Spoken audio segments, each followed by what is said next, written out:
everyone. In this episode, I interview Dr. Agnes Ayton about eating disorders. If you enjoy these podcasts, please hit the like and subscribe buttons or visit iforgottooaskthedoctor.com. I'm Dr. Gail Busby, and this is I Forgot to Ask the Doctor.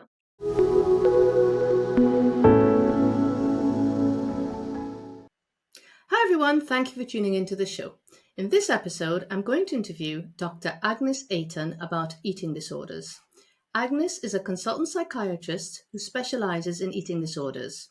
She has held and continues to hold leadership positions in the Royal College of Psychiatrists Faculty of Eating Disorders. She is committed to medical education and contributed to the 2022 Medical Emergencies in Eating Disorders Guidelines. She is well published in the medical literature and has also written a book about anorexia nervosa aimed at patients and carers. I'm so pleased to have her join me on the show. Agnes, welcome. Thank you so much for joining me today. Yes, thank you very much for the invitation, Gail, and I hope that I can be of use for your audience. And I'm really pleased that this topic is featuring on your show. Thank you. So, Agnes, I find it fascinating to learn why distinguished colleagues like yourself chose their particular area of medicine in which to practice. So, can you enlighten us why you chose to work in the field of eating disorders? Well, I have been a medical doctor for almost 40 years now, and I didn't kind of start out doing eating disorders straight away, so it's been sort of quite a long journey. I initially was contemplating actually obstetrics and gynecology, but then I ended up with neurology and psychiatry. And I graduated in Hungary and came to the UK about 30 years ago, and became interested in eating disorders when I was working in child and adolescent mental health, because we had obviously young people coming from with early onset eating disorders, but sometimes really quite severe. And I realized that eating disorders kind of sit in between physical and mental health, and there are also lots of unknowns, and I like a challenge. Fair enough. So, Agnes, as you know, this podcast is aimed at educating patients. And for that reason, we try to avoid any medical terminology as far as possible so that it remains as accessible as possible to everyone. So, let's start with the basics. What exactly are eating disorders, and are there different types? So eating disorders cover a range of difficulties. Probably the most well-known type of eating disorder is anorexia nervosa. And anorexia nervosa is actually the least common. Anorexia means loss of appetite, which is not entirely true, because people with anorexia nervosa don't actually lose their appetite, but they severely restrict their diet, and they can end up in severe malnutrition. Other eating disorders include bulimia nervosa, and bulimia nervosa came to kind of public awareness when the late Princess Diana disclosed her own personal difficulties. And I suppose when you think about it, bulimia nervosa is not a visible illness because people can look quite well with this illness. If we go further on the weight spectrum, then binge eating disorder is actually the most common eating disorder, but the least well known. And that includes people who are binging but not compensating, like in bulimia nervosa. So bulimia nervosa, people use compensatory behaviors such as either making themselves sick or exercising or using various medications to try to lose weight, whilst people with binge eating disorders tend not to do that. In addition to that, over the last 10 years, a new category has been introduced, which is called RFID. So that is a technical term, which is basically people who have very selective eating behavior, and usually that can start in childhood and can be lifelong. And again, people can end up with severe malnutrition, nutritional deficiencies. And I suppose in addition to that, there are milder forms of eating disorders, subclinical eating disorders. Okay, so just to recap, because that's a lot of information, we've got 4 main categories of eating disorders. Anorexia nervosa, which was, I guess, came to public knowledge really with the sad case of Karen Carpenter. Bulimia nervosa, which again came to public attention with the late Princess Diana, and binge eating, and then ARFID. So it's clear that these disorders can all be quite serious and have a serious impact on health. So what might someone look out for if they were concerned, or maybe a parent or a carer might look out for? Are there any telltale signs or symptoms that someone may be developing a serious eating disorder? I think with the exception of ARFID, eating disorders tend to be quite secretive. So the ARFID is fairly obvious because the person usually, as I mentioned, it starts in childhood, is a very fussy eater.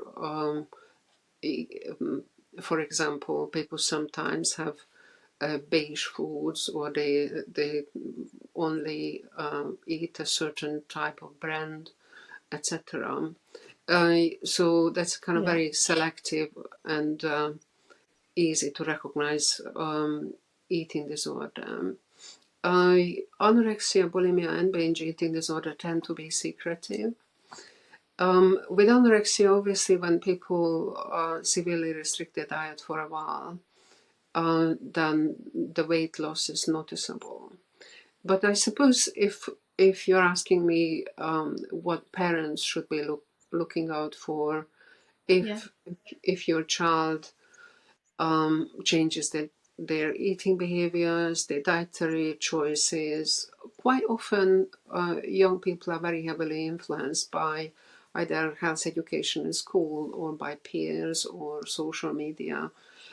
So if there is a fashionable diet, then I suppose they might follow it. But the majority of people, when they try a diet, they just stop. So I think there is some statistics showing that something like 70% of the population is on a diet at some time. So dieting is very, very common.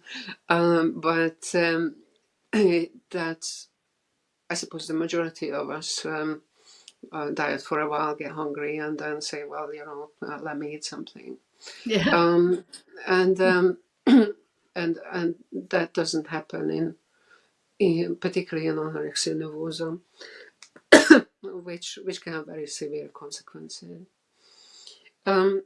So I suppose, just to summarize for parents, look out for any changes in in behaviors, secrecy, weight loss. Are probably the first warning signs. Okay. And are there any risk factors for developing an eating disorder? I always ask this question on all my podcasts, in that because there are some conditions that are, for example, there's a genetic link and there's nothing you can do about your genetic makeup. But there are others where perhaps lifestyle changes or other influences can change the risk of someone acquiring the condition. So, is there anything that may make someone more susceptible to developing an eating disorder? And therefore, is there anything that people can do, parents or carers can do, or people themselves, to try to decrease their own personal risk? Well, I think it probably is not that well known, but eating disorders also tend to run in families. And over the last 10 years, the genetics of eating disorders have really progressed. And actually, the highest genetic vulnerabilities for ARFID. So this is very new study that was just published a few months ago. But even for anorexia and bulimia, the risk is about, genetic risk is about 40–50%. However, just because somebody might have a genetic vulnerability, that doesn't mean that they will certainly develop an eating disorder. And the geneticists have a kind of a popular saying, well, genetics lose the gun, but the environment pulls the trigger. In terms of the environment, I think it is fair to say that eating disorders have been more prevalent in Western societies, but with the global westernization of various countries, eating disorders have been on the rise over the last 50 years. So I suppose when we look into the factors that contribute in the Western environment, I think we do need to think about the social determinants of health. So, for example, with the binge eating disorder, there is emerging evidence to show that food insecurity can contribute to binge eating disorder, and binge eating disorder seems to be linked with social deprivation. So that's one thing. Right. The other thing which I've been quite interested in, and we have written about this, is looking actually the impact of the modern food environment. And I suppose the modern, I would widen it out, the modern industrial environment, because we are constantly bombarded, and children are not protected from this, with contradictory messages. So the Bogov kind of buy one get one free messages in the supermarket, the low-fat advertising of certain foods, and then the advertising of weight loss, and the advertising of various gym membership, and then advertising various diets, fads by celebrities on social media. Particularly young people are very vulnerable, but I think all of us are affected by this. Yeah. So I think it's multifactorial. What can we do to prevent it? I think it's really quite important, particularly in school environment, and to try to help young people to understand that their worth and their value is not entirely dependent on their appearance, on their looks, or on their weight and shape. So that can be protective. Media literacy has some evidence to show that if young people recognize that the celebrities may be doctored on Instagram or TikTok or whatever it is, or in the popular press, then that can be helpful. And I suppose there are public health interventions that,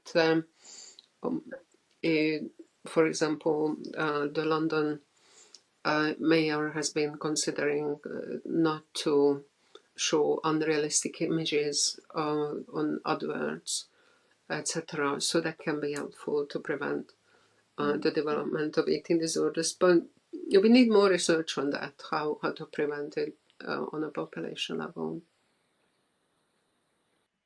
Yeah, okay. So there are things that personally maybe can be done, but as a society, this also needs to be addressed. Yeah, I agree. And if so, suppose a parent or a young person thinks maybe they hear this podcast and they think, oh, yeah, I've got some of those symptoms. I'm going to go along to my GP, I guess, and disclose this because, I feel I need some help and support. How is the diagnosis made? What investigations are performed? So basically, I like to clarify because sometimes a barrier to accessing health is not knowing what to expect. So if someone did go along to their doctor, what can they expect in terms of investigations and in terms of securing the diagnosis? Yeah, this is a really important question. I think with anorexia, because of the weight loss, usually family members encourage the person to seek help. But with bulimia nervosa and or binge eating disorder, people often feel embarrassed or I feel that they don't have a medical problem, so they delay seeking help. I would strongly recommend that if you are concerned that you might have an eating disorder, use some of the high quality websites such as the Beat website. And the Beat website also gives a section on what to tell your GP if you have an eating disorder. And the reason why that is helpful because GPs have very limited time to talk to an individual, and they also have limited training on eating disorders. So if they don't expect an eating disorder, for example, somebody in normal weight or overweight, then or maybe it's a man who is seeking help, they might not consider eating disorders. So kind of saying to the GP, well, I think I have an eating disorder, is probably the most helpful thing you can say. It is the GP's role to exclude any other potential organic underlying cause, because sometimes physical illnesses can manifest as like an eating disorder, and also some physical illnesses are more commonly presenting with additional eating problems. So one would be type 1 diabetes, but there could be other things like celiac disease, etc. So there could be a range of physical illnesses that contribute to the problem. So can you tell us what the long-term effects of eating disorders are? Because obviously it's not just to do with diet. It involves many other systems in the body. Can you just elaborate as to what the risks are, what the long-term effects or complications of eating disorders are?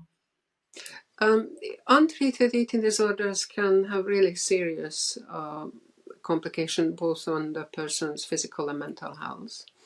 And the different type of eating disorders have different complications. So if I start with anorexia nervosa and ARFID, because both of them result in severe restriction of dietary intake and can end up with nutritional deficiencies. So with anorexia nervosa, people lose a lot of weight, and as a result of that, all of the systems in the body are affected. So people lose not just body fat, but they lose muscle, they lose bones, their organs shrink, including the brain shrinks in anorexia nervosa.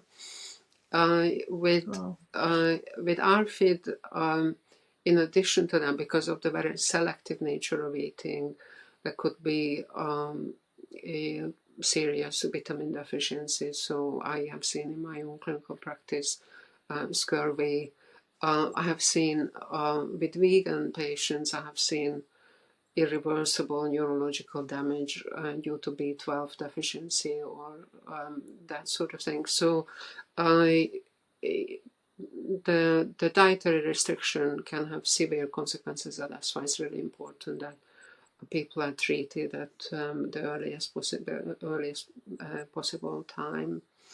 With bulimia nervosa and binge eating disorder, the kind of level of malnutrition is not an issue, but in bulimia nervosa, the complications of the compensatory behaviors can be very harmful.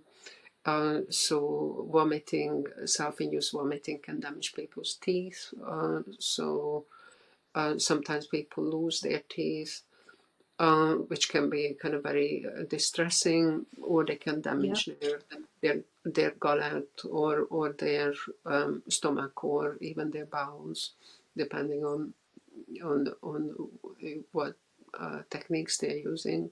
And even with excessive exercise, people can have stress fractures. So eh, those are the complications of bulimia nervosa. And with binge eating disorder, people are not compensating, so the binges will result in weight gain, and that kind of can result in obesity or type 2 diabetes. And there's some initial information, initial research kind of showing that there might be a bidirectional relationship between type 2 diabetes and binge eating disorder. So people might start out with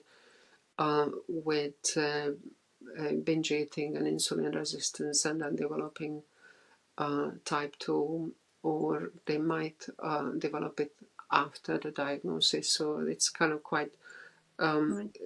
a complex relationship. But in addition to the physical complication, there are significant mental health complications. So with anorexia, with all of the eating disorders, actually, the rate of anxiety and depression is really high, and there is an increased risk of suicide. So the impact, the mental health impact, is significant, as well as the social impact.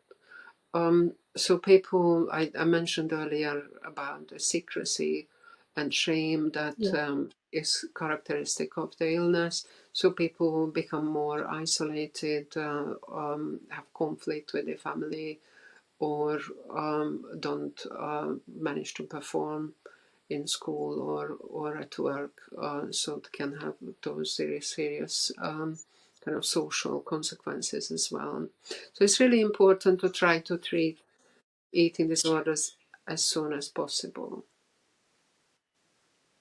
Okay. So I guess what you're saying is that these are all serious multi-system disorders rather than just, I guess it can be minimized down to it's just problem eating. It is problem eating, but that translates in the longer term in widespread physical dysfunction in the body. Is that right?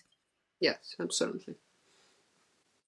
Yeah, and you mentioned about seeing, getting it seen as early as possible. That's another question I always ask. Does going to the doctor, seeking medical attention earlier translate into better outcomes? How important is it to seek advice or attention as early as possible in these conditions? Um, in that sense, there's no difference between eating disorders or any other physical or mental disorder. The sooner people receive help, Yeah, the better the outcomes sure. are. And in the UK, we have a huge discrepancy between accessing child and adolescent eating disorder services versus adult eating disorder services, which is a problem which really does need to be resolved. So for children and young people, there is a national standard for NHS England that people with a serious eating disorder in an urgent situation can be seen within a week, and people who are less urgent should be seen within a month. And because we have seen a surge of eating disorders during the pandemic, most services struggle to meet that. But the waiting times are not very long for children.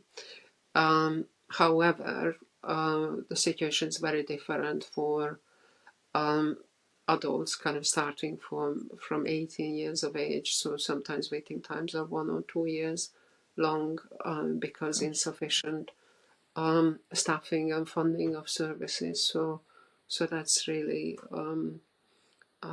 difficult.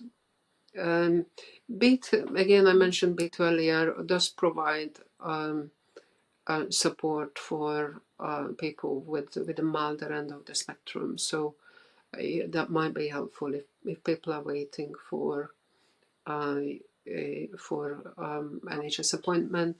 And also there is another charity called Feast, which is for families, and they also provide Okay. support for families that might be beneficial. Okay. And I certainly mentioned that there's been a rise during the pandemic, and I certainly, as a gynecologist and as an adult gynecologist, which is one of my areas of interest, I certainly think I have the sense that I see more teenagers with eating disorders, because another thing is that eating disorders, particularly anorexia nervosa, can affect the female reproductive system by switching off periods, fertility issues, etc., etc. And the low hormones can mean that the bones can become weaker. So just another area that can be directly affected, really. And so you say the earlier you go along, the better, which you're absolutely right, is the case probably with every medical condition under the sun. Um, can you tell us what approaches are used for treatment? How is a patient managed who presents with an eating disorder? And I guess it'll be different depending on which eating disorder we're talking about. So if you can give us an outline on what patients can expect as to how their case will be managed, what treatments are available. Before I do that, can I just go back to your point, because you're absolutely right to raise the issues around, I suppose, sexual health and fertility. So when Yeah. I mentioned that all organs can shrink in the body, that applies to sexual organs.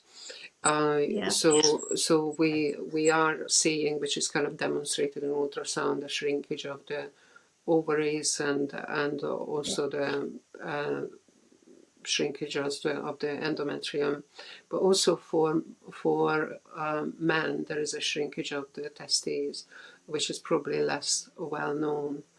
Yeah. What I would say, the good news is that these are reversible complications with reversing malnutrition, but it's really important to reverse malnutrition, because then it can Yeah. result in a vicious cycle, what you mentioned, that by reducing the hormones, but then it also has an additional effect on the bones, etc. So it's almost like a double whammy on the bones, not having enough nutrients and also not having the right Yes. hormonal environment. So those are really important issues, and sometimes actually that can be quite an important information to help the patient motivate to get better, Yeah.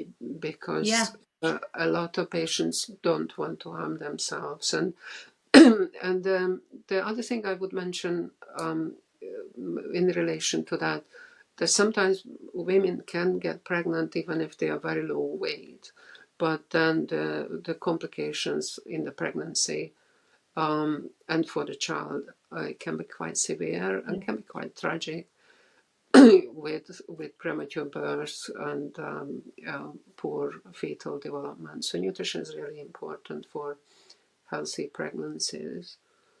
So Absolutely. kind of just going back to the treatment side of things. Mm-hmm. So the UK has been really world leading in developing treatment for eating disorders, and the NICE, the National Institute of Clinical Excellence, kind of reviews the evidence, what works, what doesn't work, what should be offered in the NHS. And the main treatment approaches, first-line treatment approaches, are psychological, and there's a range of psychological options. So for children and young people, it's family-based therapy. And if I just kind of elaborate on that a little bit, so family therapy has really changed in the last 40 years. So initially, there were some really unfortunate ideas where the parents felt like kind of blamed, etc. So that's not the case anymore. So modern family therapy is very much supporting the family to help the child to get better. So that's really quite important. So people to be aware of that, because parents can be the most committed allies of any healthcare professionals to help the young person to get better. And for adults, it's individual psychological therapy, and the best evidence we have is cognitive behavior therapy, which is kind of modified for eating disorders. And one of the world-leading pioneers in this field has been Professor Fairbairn, who's worked in Oxford, and I've been sort of very fortunate to work with him when I joined the Oxford team. Unfortunately, he's now retired, but he's made a massive contribution to the field. And in addition to that, we have the Maudsley approach, which is called mantra, which is kind of a slightly different version of psychological treatment. I suppose what we need to be kind of open and honest about it, that there are a number of challenges. So one is that I mentioned the NICE guidelines, although they recommend this treatment, it hasn't really been followed with investment. So you mentioned before about testicular shrinkage in men. I think that many people's concept of eating disorders were formed by, for example, the late Karen Carpenter or the late Princess Diana.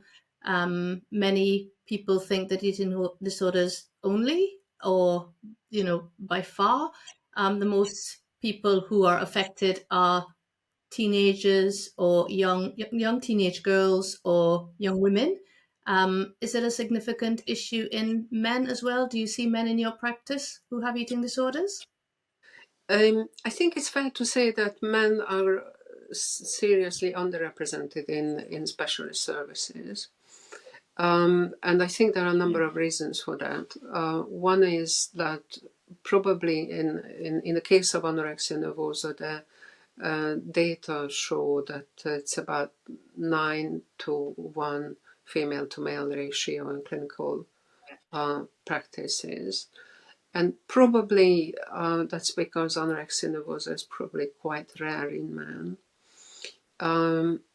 However, bulimia nervosa and binge eating disorder is more common, but it's probably hidden. So we have had a number of celebrities recently kind of talking about eating disorders, including various pop stars and sports people. So, Right. and even politicians. So it is probably a lot more widespread, and but we don't have very good data in the UK, so we don't have population-based data. The best data we have is from NHS Digital, where they did a health screening in 2019, a health survey, and they were using a screening tool, which was just a very simple screening tool, so didn't break down to various eating disorders. What was really surprising, that the rate of eating disorders almost quadrupled in the last 15 years or so for men Wow. between kind of 20s and 40s. So you're talking about young and middle-aged men. I would suspect that they tend to be mostly either bulimia, binge eating disorder, or atypical presentations. And that kind of goes back to the social and commercial environment that we were talking about in the introduction. Yeah. Yeah.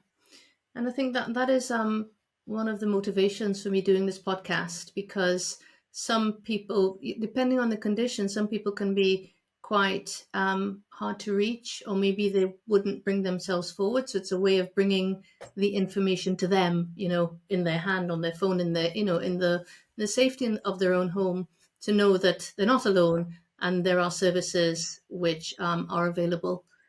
Okay. So you mentioned that the treatments aren't 100%, and as we know, no treatment for anything is, well, few things are 100%. Um, how successful is treatment for eating disorders?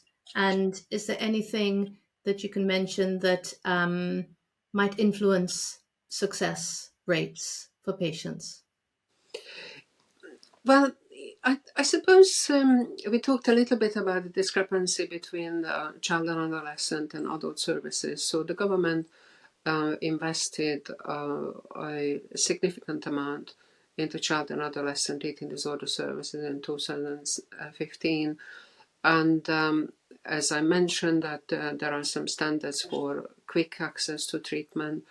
And what is really interesting, that our own work has shown that it's only about 5% of the patients who are seen by CAMS or child and adolescent services are transferred to adult services. So that is a very kind of a crude measure, but that would Right. show that most people benefit from the treatment. So that's kind of great news.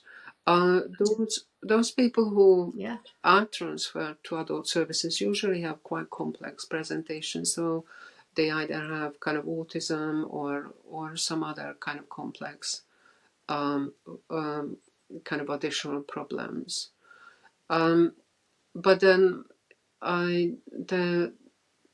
the problem lies that the mean age of onset of eating disorder is about 18. So there are a lot of people who have a bit later onset, and they are waiting on lengthy waiting list for adult services, and they might deteriorate or even not even able to access treatment. So I think that's where the problem lies.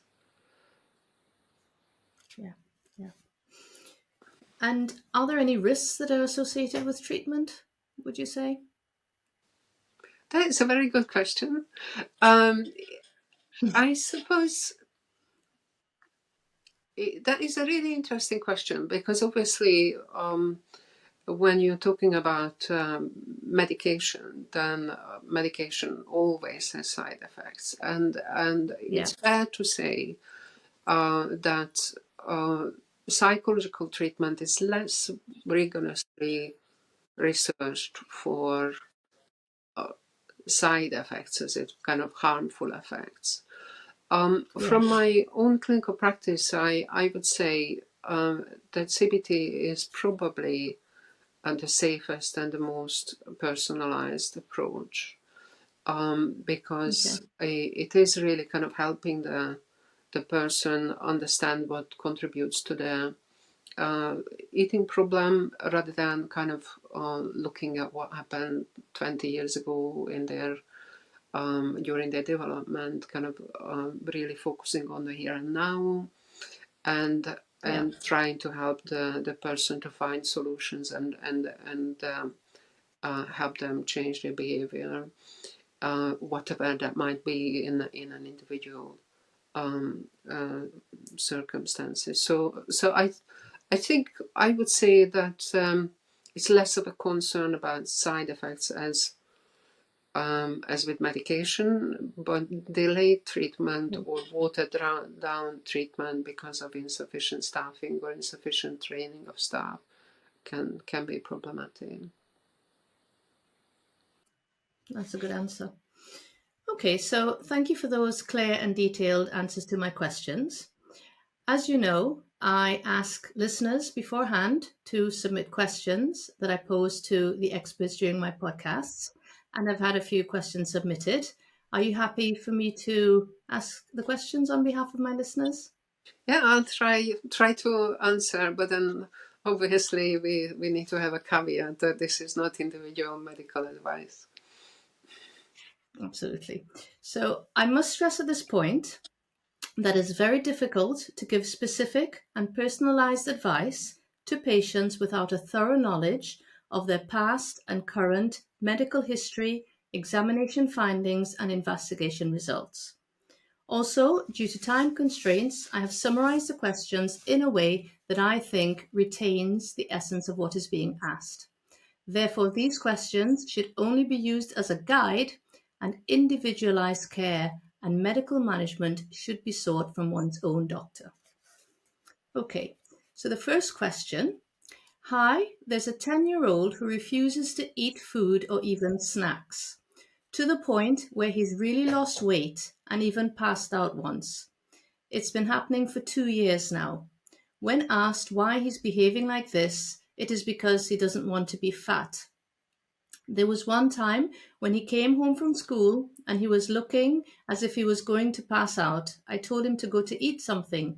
He ate a huge bowl of cornflakes and milk. He is also underperforming in school. Can this affect his studies, and what could be causing his behavior?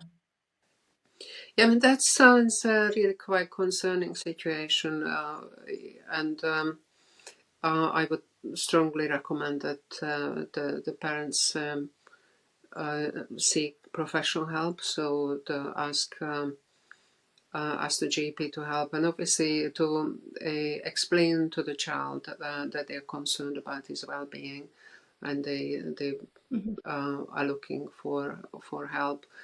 I mean, it does sound just from the brief description that this could be anorexia nervosa, and as I mentioned earlier, the access to CAMS treatment, particularly if he's already passed out, then it would be regarded as urgent. Yeah, So hopefully there wouldn't be too long of a waiting time to be seen for treatment. yeah. Okay, so this should be addressed pretty urgently, in your opinion. Yeah, okay. Okay.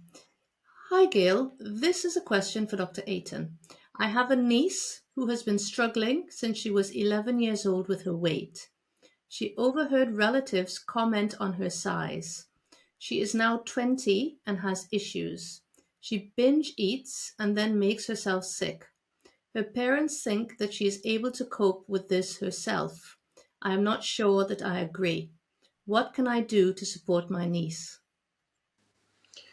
I think this is a really, I suppose, common situation that relatives, whether it's parents or aunts or friends, I suppose, are worried about somebody who may have an eating disorder. And it sounds like that this person probably had bulimia, and it would be really helpful for the aunt to try to find a quiet time. I don't know, go for a walk or do something which is kind of quite calming and not very stressful, and just ask some questions about how the person feels.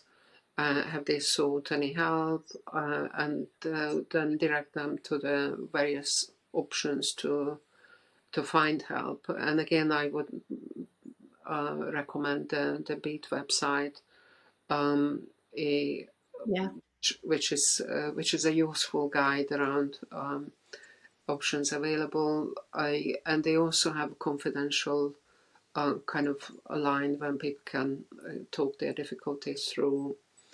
Um, if they are worried about seeking help from the GP. So I think again, it sounds like that this person would need help, and it's just a question of trying to gently persuading them to consider that. Yeah. And sometimes I guess it's good to have a confidant who is not in the immediate family, I suppose. If that relationship is there, then it's a good portal to try to get help. Okay, so the third question. Hi, saw your call for questions regarding eating disorders. Interested to know what eating disorders in men looks like, the impact of prolonged eating disorders, and whether it can trigger dry beriberi. Thank you. Right, so if I kind of start with the back end of the question, so the dry beriberi is something which is a vitamin B deficiency and can be quite severe. We do see that in anorexia nervosa, thankfully now very commonly. But yes, it definitely can happen in severe malnutrition. Regardless of the gender of the person, so that can happen to men or women. With regards to men, what they look like, I suppose what I have learned over the years that they don't look any different necessarily from the next person. So, as I mentioned earlier, anorexia nervosa is a very visible illness, but it's rare in men. But bulimia and a binge eating disorder is not really visible because people are hiding these behaviors. They are the normal weight or they're overweight, and obviously we have a obesity crisis, so you wouldn't necessarily notice someone being different. And I suppose, I was surprised when Ed Sheeran volunteered that he had bulimia, because obviously, how would you know? It doesn't show on the person. Yeah. Okay. What's the difference between an eating disorder and disordered eating? That's again $1 million question. So I would say that disordered eating and eating disorders are on a spectrum, a little bit like with anxiety, or even with low mood and depression. So I mentioned earlier that, and there is data for this, that 60-70% of the population is on a diet at any point of time. And you could say that people kind of trying to lose weight and trying to diet was already a kind of, in some ways, kind of abnormal eating behavior. And if I just elaborate on that, in nature and maybe in historical times, people kind of satiety signals usually help to stop eating. And I'm sure that you've seen the recent kind of interest in ultra-processed foods. So some of these ultra-processed foods override those satiety signals. So you kind of eat more pizza or you eat more ice cream than you would be eating otherwise if it was made in an Italian kind of small kind of family shop or something. So there is there is a range of disordered eating behaviors, but I suppose with eating disorders, the diagnosis includes a kind of significant impairment in the diagnostic category, so that it really has an impact on the person's either physical health or mental health or their ability to function in life. And I suppose, again, if I kind of use the 2019 health survey, when they use these screening questionnaires, 16% of adults over the age of 16 screened positive for an eating disorder. But when they asked the question, is your life affected by that? Then that went down to 4%. So 4% of the population said that they had disordered eating and their life was affected by that. So that's kind of a rough estimate of, of the number of people. And I suppose it's also quite an important distinction, because with anorexia nervosa, sometimes people say, or even with other eating disorder, people say, why can't you just stop it? But that's the distinction. That if you're on a diet and you kind of say, well, okay, I had enough, and I can stop it. But then somebody with anorexia finds it extremely difficult to stop it, or similarly with bulimia and binge eating disorder. So it's a different kind of loss of control severity. Yeah, it's a different severity. Yeah. So next question is, are shift workers, for example, hospital workers, at higher risk for eating disorders? It's again a very good question, and yes. And I suppose what I would also say that we really need more research on this. So there is a lot of research on shift work and metabolic health, but not so much on shift work and eating disorders. But it's a really important area, because our whole metabolism and appetite regulation is kind of regulated by our internal clock. And if that internal clock is disturbed, then your eating behavior is disturbed. And on top of that, there is the removal of canteens from hospitals, the lack of availability of high quality food for shift workers, which is not really acceptable, and damages the health of that workforce. So it's not okay. Yeah. So I guess it's not so much that you are limiting your intake, but your intake is limited by your environment. So again, environmental factors. Yeah. Okay. So our next question. My husband passed away 6 months ago. We have a 15-year-old daughter who is an only child. In my own grief, I think I missed that she has almost entirely stopped eating. Should I put this down to her grief, or should I be thinking about asking for help or taking her to our doctor? How long should I give it? Don't wait. Seek help.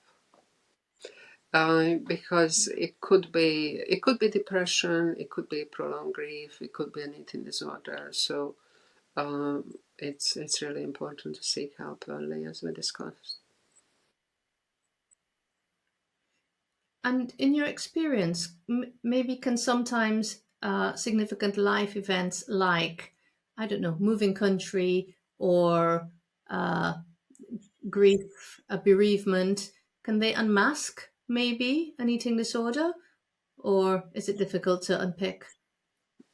I mean, eating disorders, there is an overlap between eating disorders and depression, for example. And eating disorders can be triggered by stressful life events, and that stressful life event can be any number of things. So bereavement could be one, but there could be even a physical illness. So there could be a range of things. But it sounds like that this person has almost entirely stopped eating. So it could be severe depression, or it could be a beginning of an anorexic kind of presentation, and it's best to seek help early. Cool. Okay, so our next question. My daughter has anorexia and severe sleeping problems. I assume it is a challenge for most, but she is scared to go to bed, gets little sleep, and is so tired through the day. We are failing with FBT and is made worse by the non-sleeping. I cannot cope with the conflict of trying to get her to eat versus the risk of her harming herself. What can I do? there are a few issues there. Yeah, I mean, so it sounds like the situation is really quite serious. Yeah. So one of the things that I probably need to explain, that when people are severely malnourished, like anorexia nervosa, so in this case, sleep is disturbed, and again, we don't really have a very good explanation for that, but I suspect that it's the body's survival mechanism, because when you are asleep, your heart rate goes down. If somebody is seriously underweight, then the heart rate can go down dangerously. So by not sleeping that deeply, actually the body maintains survival. Wow. Uh, but it sounds like that this is a really serious situation. So it might be that the person needs to be admitted to hospital. So I would recommend that they go back to their team and discuss alternative options. And is self-harm a pretty common feature of eating disorders, or association with eating disorders? Yeah, that's an interesting question. So I mentioned earlier the link with depression. So Yeah. there's an overlap with depression, self harm, and eating disorders. So uh, they are related, but they're not the same thing. So if somebody is self harming, it's really important to try to disentangle what causes the self harm, and kind of try to help the person kind of stop their behavior. And again, there could be any number of strategies that might be helpful for that.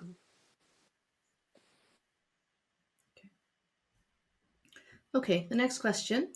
Hi, I'm beginning to worry about my 14-year-old daughter. She no longer eats dinner with us if she can avoid it. Spends a lot of time in her room and will take her food there. She's losing weight, but now dresses in big jumpers and layers. At what point is this abnormal? And are there any signs that I could look out for? She says she's okay when I bring it up. Again, it sounds like that this young person might be developing anorexia, and I would recommend that the parent kind of seeks help from the GP. Also, the Feast website, which I mentioned, which is specifically for families, might be quite helpful to find ways of encouraging the young person to accept help. Okay.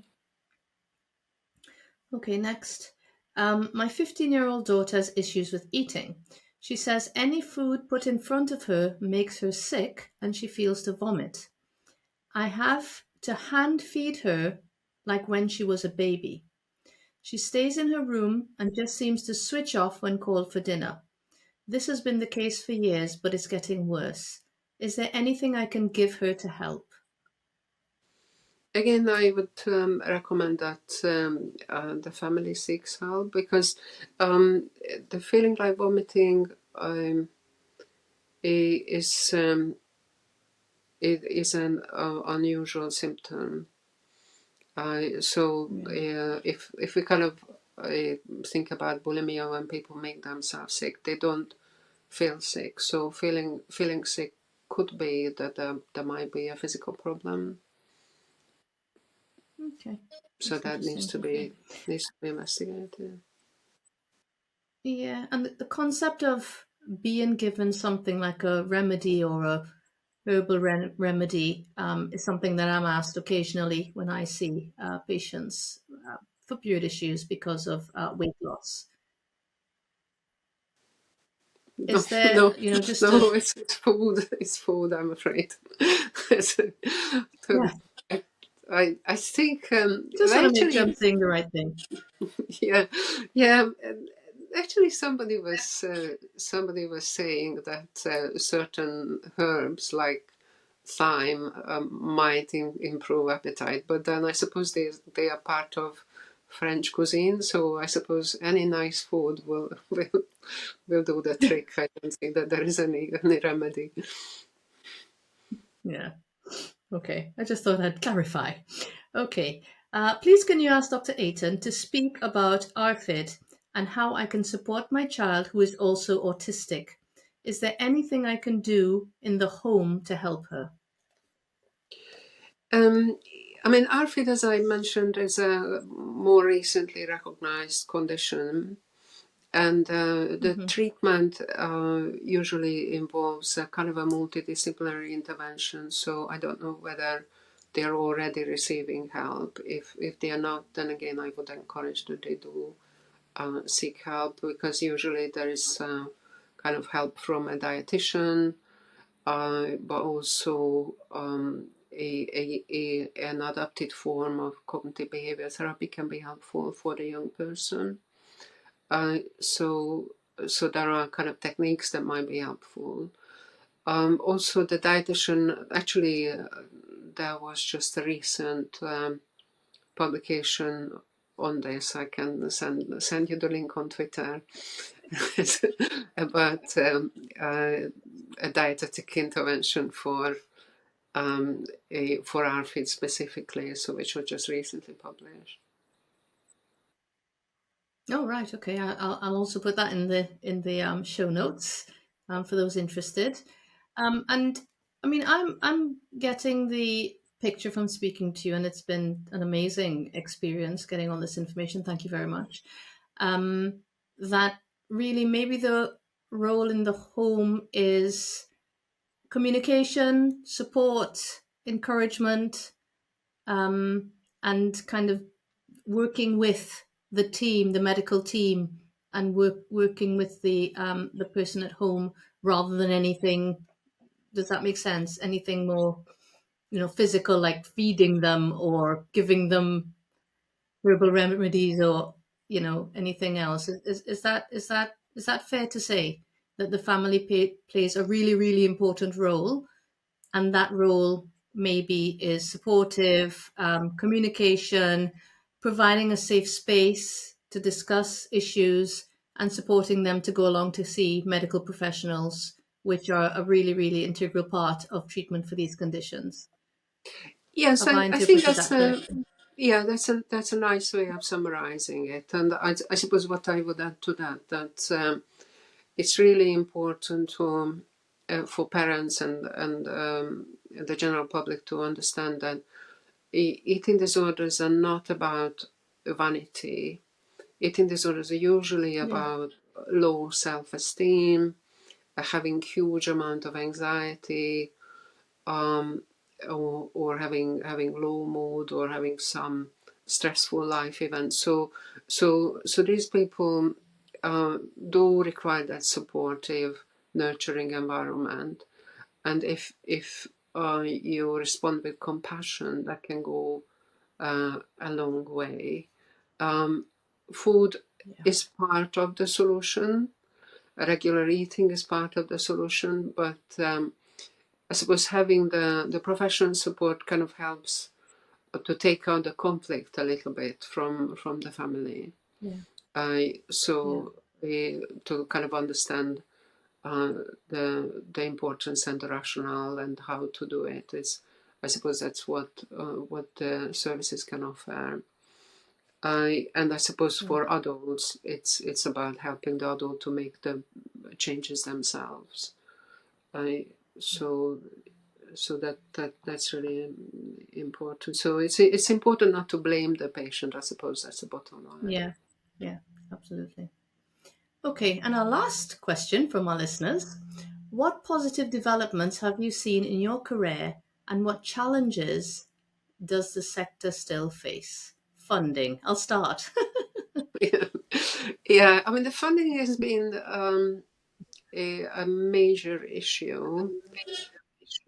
I suppose because I have been in the field for such a long time, Funnily enough, I've been just reflecting on this over the last few days. Things have significantly changed, although it kind of feels that things have changed very slowly. I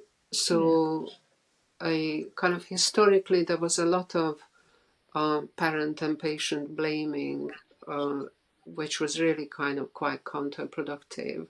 And the new treatment, as I mentioned, the cognitive behavior therapy, the family-based therapy, are very much about the here and now and supporting the person to get better. The other thing I mentioned is recent research in the field of genetics and metabolic sciences. And what we are finding out that there is kind of a metabolic underpinning of eating disorders. So when I'm kind of saying, well, 70% of the population is dieting, only 4% have an eating disorder. There are some significant biological differences that make people vulnerable. And by kind of continuing with this research, hopefully we will have new treatments in the future. So I'm hoping that will happen. Good. An optimistic end. I like that. Okay. So the last question is from me. So, Agnes, you have managed many, many patients with eating disorders in your career thus far. Given the opportunity, is there anything that you'd like to say to patients who either think they may have an eating disorder or have been diagnosed with one? What I would like to say, well, it's not your fault that you have an eating disorder, and you are not alone, and it's okay to seek help. It's wonderful. Great. Okay, so in closing, Agnes, thank you so much for coming onto the show and sharing your extensive knowledge and wealth of experience with us. Thank you so much for supporting me in my efforts to educate patients. But most of all, thank you so much for your tireless work for the benefit of patients with eating disorders. Thank you so much. But thank you so much for the invitation, and I hope it's been useful. It's been fantastic.